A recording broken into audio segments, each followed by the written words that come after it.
Oi, pessoal, eu me chamo Sara. E eu me chamo Laiane e somos estudantes do curso de nutrição do 7º período do Instituto Federal Goiano, campus Urutaí. Sejam muito bem-vindos ao nosso podcast. Hoje o papo é especial e muito necessário. Vamos falar sobre o autismo, cuidados e muito mais. Um tema que une saúde, bem-estar e inclusão. Para o bate-papo de hoje, convidamos 2 profissionais da área da saúde. A nutricionista Débora Caixeta, que vai trazer um olhar sobre os cuidados alimentares no TEA, com foco na nutrição comportamental. E o fisioterapeuta Fabrício Rodrigues, presidente da Associação da Ecoterapia do campus Urutaí. Débora, conta aí pra gente quem é você, onde você atua. Então, pessoal, eu sou nutricionista, formada pelo Instituto Federal Goiano Campus Urutaí, pós-graduada em comportamento alimentar, atuo na área da docência do IF Goiano Campus Urutaí. Fabrício, fala mais sobre você e como começou a sua atuação na ecoterapia. Sou o Fabrício, sou fisioterapeuta, tenho 27 anos, me formei aí no ano de 2021. Tenho aí pós-graduação da traumato-ortopedia quanto na saúde do idoso. Estou há 5 anos no projeto da ecoterapia, lá no Instituto Federal. Tem aí alguns cursos voltados para a área da ecoterapia, como manejo terapêutico, equitação para a ecoterapia, quais são os programas da ecoterapia,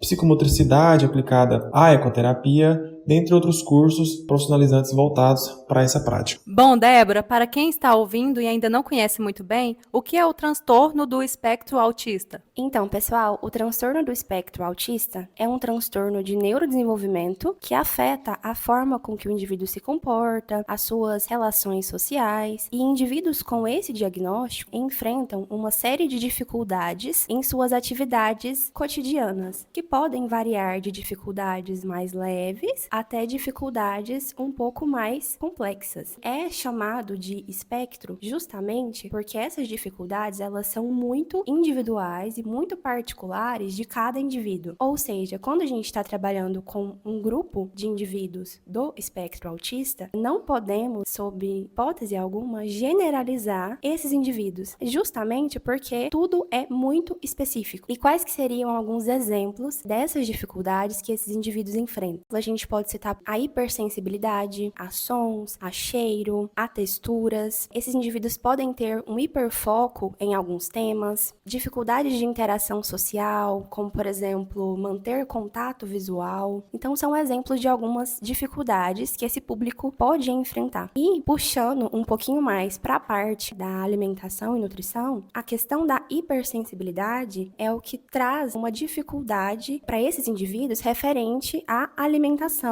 porque eles têm esses sentidos muito aguçados. Então, pode ter aversão a determinadas texturas de alimentos, aversão a determinadas cores, ou então, às vezes, a criança ou o adolescente, ele só se alimenta de alimentos de uma cor específica, e isso acaba tornando a alimentação desses indivíduos muito monótona. E quais são os principais desafios enfrentados pela família? Os desafios enfrentados pelas famílias vão desde o momento do diagnóstico. Pode ter dessas famílias uma dificuldade de aceitação desse diagnóstico. Existe também sobre essas famílias uma sobrecarga emocional para lidar com as dificuldades e peculiaridades que vêm após esse diagnóstico. Referente à alimentação mais específico, é muito importante o envolvimento da família no tratamento, para que consiga ser mais efetivo. Essas dificuldades em relação à alimentação, essa seletividade vai ser trabalhada por o profissional, mas é muito importante que a família participe e que a família dê continuidade com esse tratamento quando o indivíduo estiver em casa.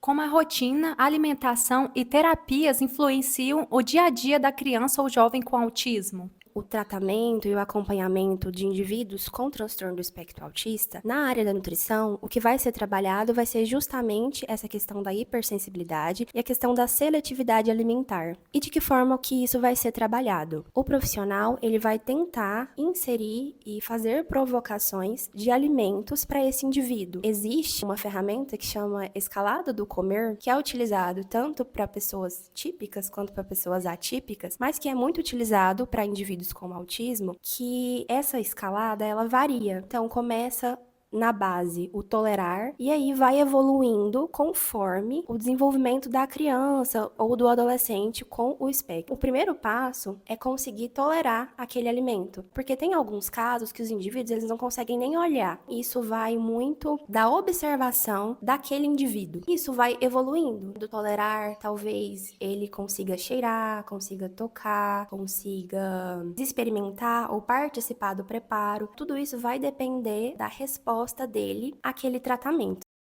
Como a nutrição pode auxiliar nesse processo? Pelo fato da seletividade alimentar trabalhar com aspectos sensoriais ali do alimento, diversas outras habilidades sociais do indivíduo vão ser melhoradas. A gente fala na área da nutrição da importância de trabalhar com esses indivíduos, principalmente na infância, porque trabalhando a seletividade alimentar, no caso na parte da nutrição, esse indivíduo ele vai ter uma melhora de habilidades sociais, de comunicação, e ele vai se tornar um adulto com menos dificuldades. Ele já tem as suas dificuldades e as suas particularidades, mas indivíduos do espectro autista, eles são indivíduos plenamente capazes. Eles têm uma forma diferente de desenvolvimento, mas que, sendo estimulado por profissionais, inclui profissionais da nutrição, fonoaudiólogo, terapeuta ocupacional, é muito importante. Todos esses profissionais em conjunto pode fazer com que as habilidades desse indivíduo sejam desenvolvidas e que ele se torne um adulto com menos limitações e com menos dificuldades. Fabrício, explica para a gente o que exatamente é a ecoterapia. Um método terapêutico que utiliza o cavalo como um agente terapeuta. Nós brincamos lá no centro falando que o cavalo é o terapeuta e nós somos apenas os coadjuvantes dessa terapia. É uma terapia voltada para a promoção à saúde, a reabilitação e inclusão de indivíduos com deficiências ou necessidades específicas, que explora os estímulos proporcionados pelo movimento tridimensional, rítmico e repetitivo do cavalo, que simula o padrão da marcha humana. Esses movimentos são proporcionados pelo andar do cavalo, passo, o trote e o galope, que são as diferentes passadas. Esses movimentos atuam diretamente sobre o sistema neuromuscular, sensorial e emocional do praticante. Além dos aspectos físicos, a ecoterapia promove também ganhos cognitivos, afetivos e sociais, pois envolve o contato com o animal, a interação com o ambiente e o vínculo com os profissionais da equipe, que geralmente inclui o fisioterapeuta, o psicólogo, o pedagogo e os instrutores de equitação, que é quem maneja o cavalo, que é quem comanda a parte do animal. Com relação aos benefícios, quais são para as pessoas com TEA? São diversos benefícios. A ecoterapia ela trabalha simultaneamente com vários aspectos do praticante. Nós temos a parte motora, que é a melhora do equilíbrio, da coordenação e do tônus muscular, que ao colocar o praticante em cima do cavalo, ele tem que ter consciência corporal de ficar bem equilibrado. Nós temos a organização corporal e espacial, na qual a criança toma consciência do seu corpo no espaço. A parte cognitiva e comportamental, nós estimulamos a atenção, a concentração, a memória, sendo com jogos, sendo com alguma coisa mais lúdica. Nós temos a redução dos comportamentos repetitivos, chamam de estereotipia. Então, durante o atendimento, a novidade do ambiente, a necessidade de resposta ao estímulo que o terapeuta dá à criança, diminui esses comportamentos. Em relação à comunicação e linguagem, nós usamos a comunicação verbal e não verbal, fazemos ali o envolvimento do cavalo no atendimento, tentativa da criança demonstrar carinho, seja com palavras, gestos, contato visual, dentre outras maneiras. O vínculo afetivo com a equipe, com o animal, o aumento da autoestima e da autonomia, a diminuição da ansiedade, da irritabilidade da criança, o movimento do cavalo, ele tem um efeito de tranquilizar o praticante. Então, nós temos alguns praticantes que ficam sonolentos, não ficam bem tranquilos, que o movimento de vai e vem do cavalo, ele libera neurotransmissores associados ao bem-estar. Alguns até dormem, né? A gente tem que dar ali uma cutucada em alguns para eles ficarem mais espertos. E diante de todos esses benefícios, vale entender que a terapia respeita o tempo, as limitações e as habilidades de cada indivíduo com o transtorno do espectro autista, promovendo avanços reais na sua qualidade de vida, funcionalidade e a sua inclusão social. Você tem alguma história ou evolução que acompanhou de perto, que lhe marcou? Na verdade, quando a gente fala desse público-alvo, que são os TEAs, acredito que toda vitória ali é bem-vinda, principalmente os autistas nível 3 de suporte. O fato do andar do cavalo acalmar a criança é algo muito concreto de ver e você acaba que nem acredita. Então, o comportamento da criança no solo pro comportamento em cima do animal é completamente diferente. E isso é uma vitória muito boa, a gente consegue reorganizar na cabeça dela todas as emoções que ela sente, todas as alterações, e naquele momento de terapia ecoterapia ali é uma grande vitória, uma grande evolução para ela, tanto na sua inclusão social quanto na sua funcionalidade. Eu acredito que para uns pode ser pouca coisa, mas quando a gente tem alguma pequena vitória nesses atendimentos, a gente comemora, vibra junto com a família, porque é uma terapia muito bonita. Quem pode participar do programa da ecoterapia? Tem idade mínima e quais são os critérios? Então nós temos aí a idade mínima para começar 2 anos. O nosso público-alvo ele é bastante amplo e inclui pessoas de diferentes idades que apresentam algum tipo de necessidade especial,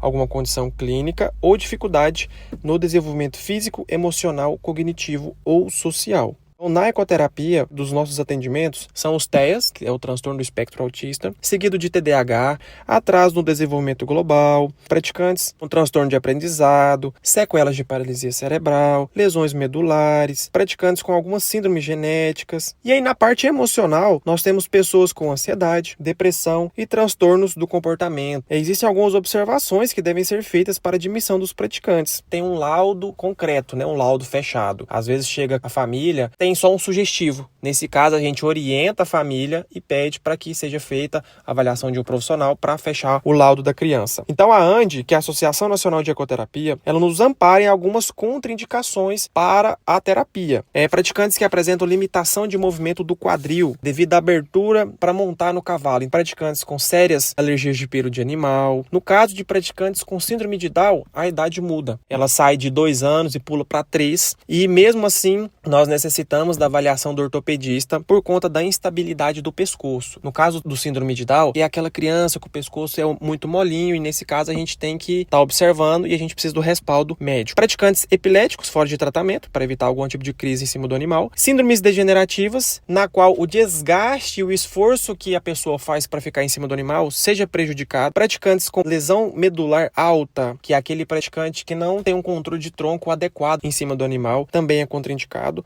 E vale lembrar que muitas dessas contraindicações elas podem virar relativas. Tudo vai depender da avaliação dos profissionais do centro. A gente vive num país que ainda engatinha quando o assunto é inclusão. Pensando nisso, na prática, o que falta para essa terapia ser mais acessível? É recurso? É vontade política? Qual a sua opinião? Eu gosto sempre de falar o quanto reconhecimento a ecoterapia ganhou nos últimos tempos. E eu acredito que tenha sido por conta das explosões dos diagnósticos, tanto de autismo, de TDAH, de transtorno de comportamento. Os profissionais foram vendo e reconhecendo o quão benéfico é essa terapia para esse público. A demanda foi aumentando e com isso vem os desafios. Como que nós vamos atender esse tanto de gente? E agora, o que a gente faz? Não tem como falar de tornar acessível sem falar de recurso. Quando nós vamos falar de um centro de ecoterapia, nós temos que se atentar na parte de estrutura, ter um bom picadeiro, bons animais. O atendimento, o resultado da terapia, ele depende do animal. Então, se eu tenho um animal bom, bem tratado, bem cuidado,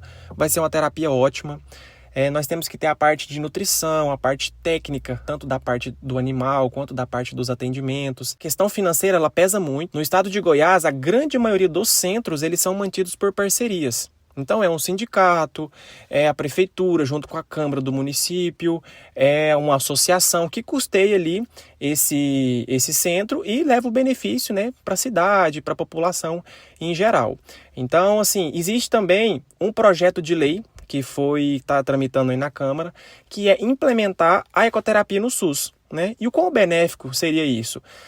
Quando for implementado, a pequenos passos, mas um dia vamos chegar lá, nós temos que ver que, nesse caso, quando está implementado dentro do SUS, o Ministério da Saúde manda uma verba específica para essa terapia, que, por exemplo, a gente ainda não tem, Então, por isso que a maioria dos centros eles são mantidos por essas parcerias, Principalmente o nosso. O nosso centro é mantido pela parceria entre o Instituto Federal e as prefeituras, tanto de Urutaí quanto de Pires do Rio, para oferecer esse serviço para a população. A ecoterapia pode ser uma ponte para ajudar a melhorar a interação social nas refeições. Como, por exemplo, Débora? A ecoterapia, ela vai trabalhar com melhorias físicas, emocionais. O indivíduo, ele vai se desenvolver em diversos aspectos. E esse desenvolvimento dele vai refletir na forma com que ele se alimenta. Inclusive, só fazendo um corte aqui, eu participei por 6 meses também, assim como vocês, do projeto de ecoterapia, que era um projeto de extensão que a gente fazia atendimento nutricional para os indivíduos assistidos pelo projeto. Ouvimos temos alguns relatos de indivíduos que tinham diagnóstico de transtorno do espectro autista, que eram crianças extremamente agitadas. Eles não conseguiam ficar quietos, eram indivíduos muito imperativos. E agora vocês pensem referentes ao momento da alimentação. Como que a gente vai introduzir, por exemplo, a escalada do comer numa criança que não senta, que não fica quieta, que não consegue prestar atenção nas instruções? Então, é muito complexo. E lá, os profissionais relataram que algumas crianças que eram assistidas pela ecoterapia, elas estavam mais calmas, elas tinham tido melhoras dessa hiperatividade. É muito importante, por exemplo, associar essa ecoterapia com outros tratamentos, porque sem a ecoterapia, nesse caso, não seria possível trabalhar nada referente à alimentação, em um caso como esse. Pelo fato da ecoterapia trabalhar essa questão da regulação emocional, é muito importante. E não só a parte emocional, até a parte física mesmo, motora. Se a criança melhora a coordenação motora, ela vai conseguir se alimentar de forma melhor. Nas atividades envolvendo o preparo do alimento, ela vai ter uma melhor coordenação motora para conduzir tudo. A ecoterapia tem inúmeros benefícios. Associar ela com o processo de terapia nutricional, trabalhar a parte da seletividade, tem resultados muito mais positivos. Débora, deixe uma mensagem final. Gostaria de deixar uma mensagem final para os profissionais nutricionistas que têm interesse, no assunto e em trabalhar com esse público, que são duas características muito importantes quando a gente vai trabalhar com indivíduos do espectro autista. A primeira delas é a empatia, porque muitas vezes essa aversão desses indivíduos a alguns alimentos é visto como uma birra, como algo negativo, muitas vezes é negligenciado. Importante a empatia para que a gente possa entender essa aversão deles vem de um desconforto muito grande. E a segunda coisa muito importante é a paciência. Então, a gente, enquanto profissional, não colocar nenhuma expectativa acerca daquele indivíduo para o tratamento.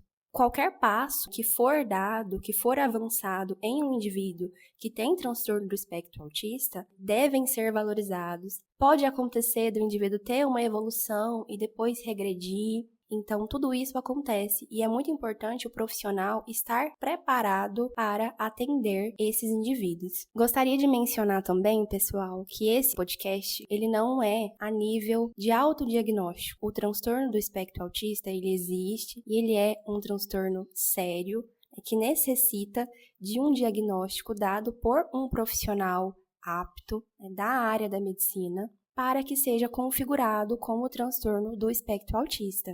Quero agradecer a presença e o aceite do convite da Débora e do Fabrício. Foi uma conversa muito rica e esclarecedora.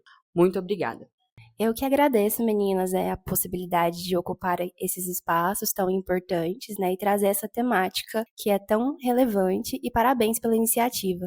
E você, ouvinte, que gostou desse episódio, compartilhe com alguém que precisa ouvir sobre o tema. Até a próxima!